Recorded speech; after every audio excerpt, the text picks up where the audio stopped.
Good morning વિદ્યાર્થી મિત્રો, હવે આપણે પાઠ 6નું સ્વાધ્યાય જોઈશું। એમાં તમને પહેલી સૂચના શું આપવામાં આવી છે? પહેલી સૂચના આપવામાં આવી છે કે प्रश्नों के उत्तर दीजिए। प्रश्नों के उत्तर दीजिए में पहला प्रश्न कहो છે सुबह से घर में सभी लोग साफ सफाई क्यों कर रहे थे? सुबह से घर के सभी लोग साफ सफाई क्यों कर रहे थे? तेनो जवाब आवशे दीपावली का त्यौहार निकट था। दीपावली का त्यौहार निकट था। त्यौहार से पहले ही सब घरों में साफ सफाई होने लगती है। त्यौहार से पहले ही सब घरों में साफ सफाई होने लगती है, इसीलिए सुबह से घर के सभी लोग साफ सफाई कर रहे थे। एना पछी बीजो प्रश्न है विद्यार्थी मित्रों, बीजो प्रश्न है रेशमा को घर की सफाई में क्यों नहीं लगाया गया होगा? रेशमा को घर की साफ सफाई में क्यों नहीं लगाया होगा? तो एनो जवाब आवशे रेशमा जब 5 वर्ष की थी। रेशमा जब 5 वर्ष की थी तब उसे पोलियो हो गया था। तब उसे पोलियो हो गया था। उसके दोनों पैर निकम्मे हो गए थे। उसके दोनों पैर निकम्मे हो गए थे। इसी शारीरिक कमी के कारण उसे घर की साफ सफाई में नहीं लगाया था। आ शारीरिक खोपण ने कारण एने घरना काम में लगावी नहोती। तीजो प्रश्न है रेशमा ने अपनी माँ के काम में किस तरह मदद की? रेशमा ने अपनी माँ के काम में किस तरह से मदद की? तो जवाब आवशे अलमारी से बर्तन और डिब्बे उतार कर साफ किए गए थे। अलमारी से बर्तन और डिब्बे उतार कर साफ किए गए थे। रेशमा ने डिब्बों पर लेबल लगाए। फिर वह एक एक बर्तन और डिब्बा माँ को देती गई और माँ उन्हें व्यवस्थित ढंग से रखती गई। इस प्रकार पहिएदार कुर्सी पर बैठे बैठे रेशमा ने माँ की मदद की।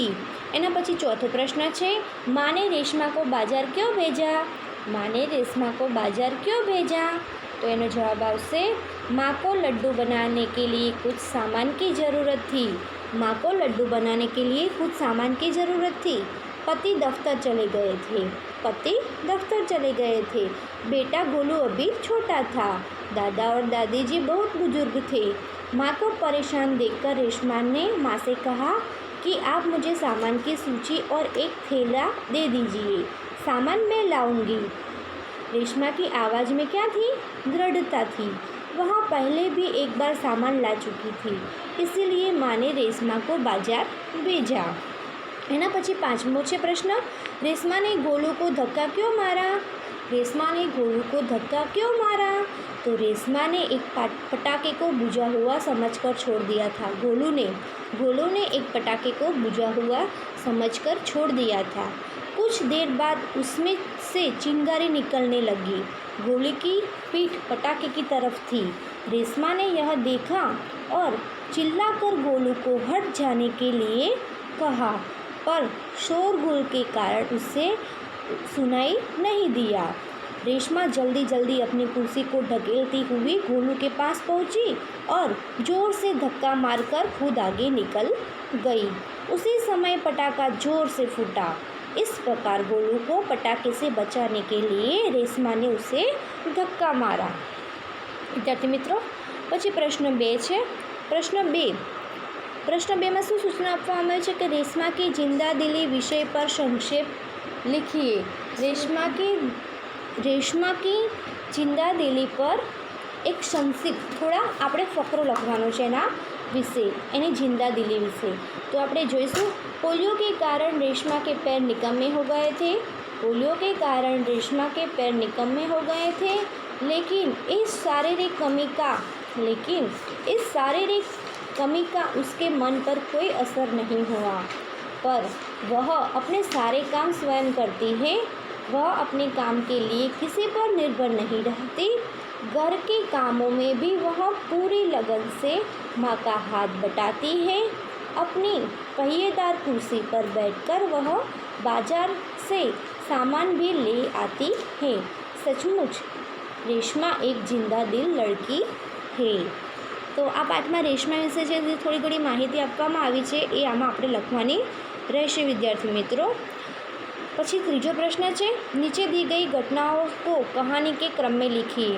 આ જે નીચે તમને 6 વાક્યો જણાવવામાં આવ્યા છે એને આપણે શું કરવાનું છે, સાચા ક્રમમાં ગોઠવવામાં આવે છે। આ પાઠમાં કયું વાક્ય ક્રમ વાઇઝ આવ્યું છે એ આપણે એને ગોઠવવાનું રહેશે। તો આપણે જોઈએ હવે એમાં પહેલું શું છે, सबने रेशमा की पीठ थपथपाई। बीजू, रेशमा ने गोलू को जोर से धक्का मारा। तीजू, रेशमा बाजार से सामान लाई। चौथू, रेशमा का घर दियों के झिलमिल प्रकाश में जगमगाने लगा। पाँचवूँ, गोलू अपने दोस्तों के साथ पटाखे छुड़ाने में मस्त था। माँ ने रेशमा से कहा कहीं चोट तो नहीं लगी। तो हवे आ जे प्रश्नों हता आडावड़ी क्रम में विद्यार्थी मित्रों, हवे हूँ तमने जणावीश साचा क्रम में कयुं वाक्य पहला आवशे। तो जोईए आपणे, पहला आवशे रेशमा बाजार से सामान लाई। रेशमा बाजार से सामान लाई। बीजू आवशे रेशमा का घर दियों से झिलमिल प्रकाश से जगमगाने लगा। तीजू आवशे गोलू अपने दोस्तों के साथ पटाखे छुड़ाने में मस्त था। चौथू आवशे रेशमा ने गोलू को जोर से धक्का मारा। पछी एना पछी पांचमो आवशे माँ ने रेशमा से कहा कहीं चोट तो नहीं लगी। छठ्ठू आवशे सबने रेशमा की पीठ थपथपाई। आ जे वाक्यो हता ए पाठमां जेम जेम क्रम वाइज आवता हता ए आपणे साचा क्रममां बनाव्या छे। एना पछी तमे प्रश्न 4 जोशो। एमां शुं आप्युं छे, निम्नलिखित मुहावरे के अर्थ देकर वाक्य में प्रयोग कीजिए। तो विद्यार्थी मित्रों, आ मुहावरेना अर्थ तमारा पुस्तकमां आपवामां आव्या छे। तमे जोशो तो तमारा आगळ पेज नंबर 39 पर एमां पहलुं छे आँखों का तारा होना यानी बहुत प्यारा होना। पछी बीजू छे हाथ बटाना यानी काम में मदद करना। एना पछी तीजू छे पीठ थपथपाना यानी शाबाशी देना। तो आँखों का तारा यानी बहुत प्यारा होना। तो रेशमा अपने परिवार के लिए सबके लिए आँखों का तारा थी। हाथ बटाना यानी रेशमा अपनी माँ को दीपावली के काम के लिए हाथ बटाना चाहती थी। पीठ थपथपाना यानी शाबाशी देना। तो रेशमा ने अपनी गोलू को जलने से बचाने के कारण सभी लोगों ने उसकी पीठ थपथपाई। तो अहींया आपणे मुहावराना अर्थ अने वाक्यो थया विद्यार्थी मित्रों। पछी प्रश्न 5 में शुं आपवामां आव्युं छे? प्रश्न 5 में आव्युं छे कि उदाहरण के अनुसार शब्दों का उपयोग करके वाक्य प्रयोग लिखिए। उदाहरण में शुं आपवामां आव्युं छे तमे जोजो, एनी रसोई कई बाजू छे, आगळ छे कीनी अने जवाबमां सामे पाछळ आपवामां आव्युं छे। तो हवे आपणे एनुं वाक्य बनावीशुं। ए उदाहरणमां शुं छे, कीनो उपयोग करीने पहेला वाक्य बनावीशुं। कयो की वाला आपणे वाक्य बनावीशुं विद्यार्थी मित्रों? आपणे पहेला आ जे की आपवामां आव्यो छे ए कीनुं एमां पहेલું आ कीनो उपयोग करीने वाक्य बनावीशुं। तो उसी ने कहा कि मैं निर्दोष हूँ। कयो की? पहलो की कि उसी ने कहा कि मैं निर्दोष हूँ। पछी हवे एना बाजुमां जे की आपवामां आव्युं छे ए कीनो उपयोग करशुं। मैंने नवीन की सहायता की। જ્યારે રસોઈ આગળ હોય ત્યારે વાક્ય અલગ બને છે અને રસોઈ પાછળ આવે છે ત્યારે પણ વાક્ય અલગ બની જાય છે, એનો ભાવ અલગ બની જાય છે। હું તમને પીડીએફમાં જવાબમાં મોકલીશ, તમે સમજી જશો। એનું ઉદાહરણ હું બનાવું। એના પછી મેં છે, મેનું વાક્ય બનાવું। એમાં પહેલું છે ઇસીલિએ, પહેલાં હું તમને ઇસીલિએનું બનાવું એટલે ઇસીલિએનો અર્થ શું થશે? તાકી। એના પછી ક્યોકી છે તો ક્યોકીનો અર્થ શું થશે? ઝબકી। અને ત્રીજું છે ઓર, તો ઓર આપણે બીજું કહીએ છીએ ઓર લખીએ એટલે અ ઉપર 2 માત્રા બની જતા હોય છે એટલે ઓર। અને એના પછી મેં છે તો મેમાં 2 માત્રા આવે છે અને પછી એક અલગ મેં આવતું હોય છે એક વ્યક્તિને જણાવવા માટે મેં। અને વધારે ભાવ દર્શાવવા માટે મેં થતું હોય છે. હું તમને આના ઉત્તર પીડીએફમાં લખીને મોકલાવીશ, ત્યારે તમને વિદ્યાર્થી મિત્રો લખાણ જોશો તો તમને સારી રીતે સમજમાં આવી જશે. અત્યારે હું તમને બોલીને સમજાવું છું એટલે તમને થોડું સમજણમાં નહીં આવે વિદ્યાર્થી મિત્રો. એટલે આશા રાખું છું વિદ્યાર્થી મિત્રો કે જ્યારે હું તમને ફોટો પીડીએફમાં જવાબ સાથે મોકલું ત્યારે તમે સમજી જશો. આજે મેં ઇસીલીએ અને બધા અર્થ બતાવ્યા. ઇસીલીએ યાની તાકી, और यानी એનો અર્થ ડબલ માત્રાવાળો ઓર, ક્યોંકि યાની જબકि, અને મેંમાં બે માત્રાનો ભાવાર્થ થાય છે અને બાજુમાં મેં આવે છે. તો હવે હું તમને એના વાક્યો બનાવીને કહીશ. પહેલાં બનાવીશ ઇસીલીએનું. मदारी तमाशा दिखा रहा है, मदारी तमाशा दिखा रहा है, इसीलिए लोग जमा हो गए हैं, इसीलिए लोग जमा हो गए हैं. આ મેં પ્રથમ ઇસીલીએનું વાક્ય બનાવ્યું. હવે એની સામે શું છે? તાકી છે. એનો જવાબ શું છે? તાકી. તો હવે તાકીનો ઉપયોગ કરીને આપણે વાક્ય બનાવીશું. मैदान में पुलिस का बंदोबस्त किया गया था ताकि सभा में कोई गड़बड़ी न हो. मैदान में पुलिस का बंदोबस्त किया गया था ताकि सभा में कोई गड़बड़ी न हो. એના પછી બીજું છે क्योंकि. क्योंकि विद्यार्थी मित्रों અહીંયા क्योंकि, तो क्योंकि मैंने छाता खरीदा क्योंकि वर्षा ऋतु आ गई थी. मैंने छाता खरीदा क्योंकि वर्षा ऋतु आ गई थी. હવે એનો અર્થ સામે ઝપકીવાળો છે તો આપણે ઝપકીનો ઉપયોગ કરીને વાક્ય બનાવીશું. તો બેટી સાવલી હે જબकि माँ बाप दोनों गोरे है. बेटी सावली है जबकि माँ बाप दोनों गोरे हैं. એના પછી ત્રીજું છે और. એના પછી ત્રીજું છે और, એક માત્રાવાળું और. તો મેં આપકી ઓર ही आ रही थी, એટલે હું તમારી બાજુ જ આવી રહી હતી, એ શબ્દવાળું और છે એટલે મેં આપકી ઓર आ रही थी. હવે બે માત્રાવાળું और છે. બંને વચ્ચે અંતર દર્શાવવા માટેનું और છે. કયું और છે? બંને વચ્ચેનું અંતર દર્શાવે. તો ભાઈ और बहन दोनों बहुत अच्छे हैं. भाई और बहन दोनों बहुत अच्छे हैं. એના પછી ચોથું છે મેં. બે માત્રાવાળું મેં. તો મેં પોતાને દર્શાવવા માટે મેં એટલે બે માત્રાવાળું મેં થતું હોય છે એટલે મેં પડતા હું. પોતાને દર્શાવવા માટેનું હોય એટલે મેં, એમાં બે માત્રાવાળો મેં થતો હોય એટલે મેં પડતા હું. અને પછી બીજો છે મેં એટલે એનો એક ભાટવાળો. તો બચ્ચે ઘર મેં શોર મચા રહે તે. આપણે કોઈને જણાવવા માટેનો વચ્ચે મેં દર્શાવવો હોય, વાત દર્શાવવા માટેમાં ફર્ક દર્શાવવા માટેની વાત કેવી હોય તો બચ્ચે ઘર મેં શોર મચા રહે હે.